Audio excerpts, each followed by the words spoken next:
what I see is basically those countries who experience terror themselves cannot play both sides and not condemn terrorism in other countries. So for Egypt experienced wave of terrorism throughout the last decade or even more. And the terrorists at that time claim legitimate reasons, but they use the wrong approach. And the same has to apply to Israel-Palestinian. Israel is in peace treaty with Israel. Egypt is in peace treaty with Israel. Egypt mediates between the two sides, and the mediator have the position of possible positive neutrality, i.e. they can call the wrong of both sides, and that's what is happening from what I see.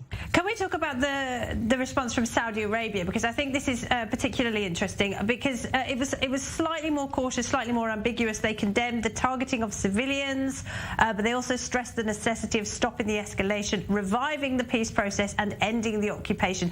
What do you read into that?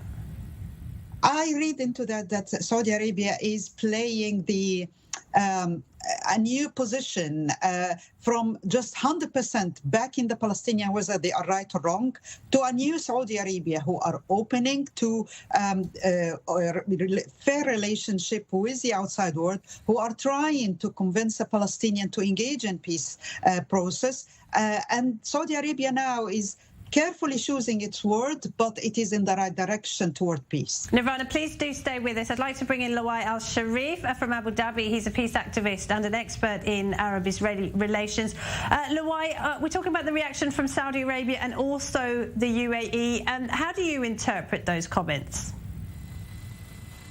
My deep condolences to the people of Israel, first of all, for the horrific attacks, and may their memories of those who died be a blessing.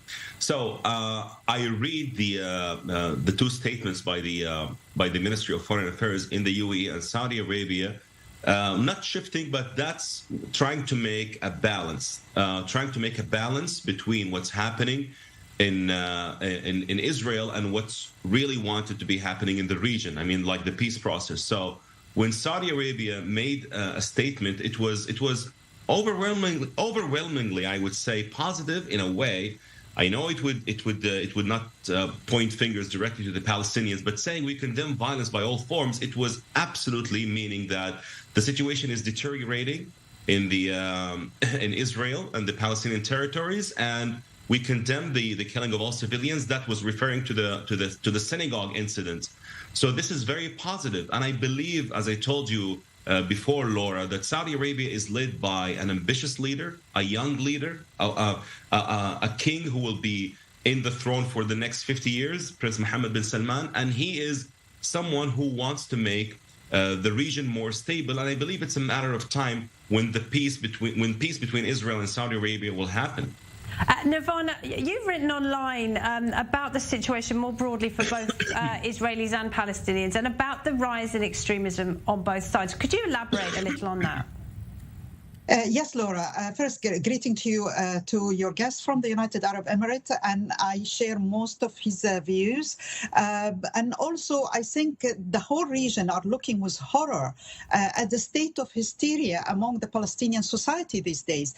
The fact that they are celebrating death and celebrating death by distributing sweets and firework is alarming for many people who want a solution in the region. Now we see a death of Palestinian politics. At least in the early historical part of the conflict, there was a debate about what the solution should be. The right of return, the Oslo, the rules of armed militant group, whether they should be or not.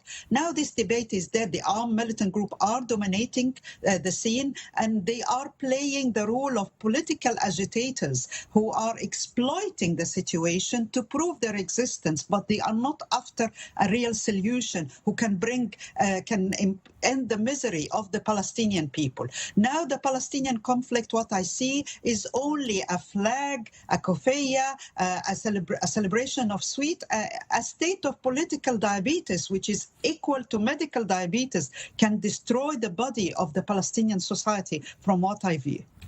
An excellent analogy, Nirvana. And Luai, the Israeli government today has unveiled some pretty harsh measures against Palestinians, pretty controversial. Do you think the sympathy for Israel that we've seen in the UAE and elsewhere could be at risk if Israel does go ahead with that harsh response?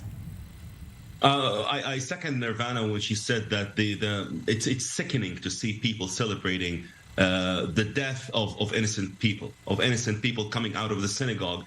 And by the way, I just want to say one thing before I jump to this point, Laura. Sure. Hamas and the Islamic Jihad, when they go talk to the West media, they say, we never kill women, we never kill children, we never attack people in the place of worship. But when it comes to reality, it proves that they are a bunch of liars and bunch of terrorists. Truth has to be said. Now, for the retaliation, I believe that Israel will retaliate. Netanyahu will not just stand still and see his people getting killed and do not act as a sovereign leader. Now, I believe that when the retaliation happens, there will be another statement of condemning the use of excessive force. I think Israel is used to that.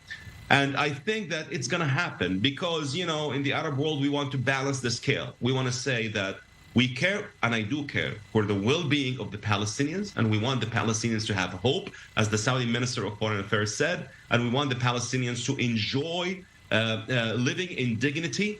But when I see people celebrating the death of innocent people, when I see people celebrating and distributing sweets, celebrating the death of a 60 years or a 50 years or married couples just married 2 years ago, it would send a horrific message that this absolutely means there is no peace partner in the land of Israel, in the Palestinian territories, that is willing to do something like that. But I totally understand, Laura, the balancing the scale thing that is happening in the Arab world. We don't want to say that we are absolutely with Israel all the way.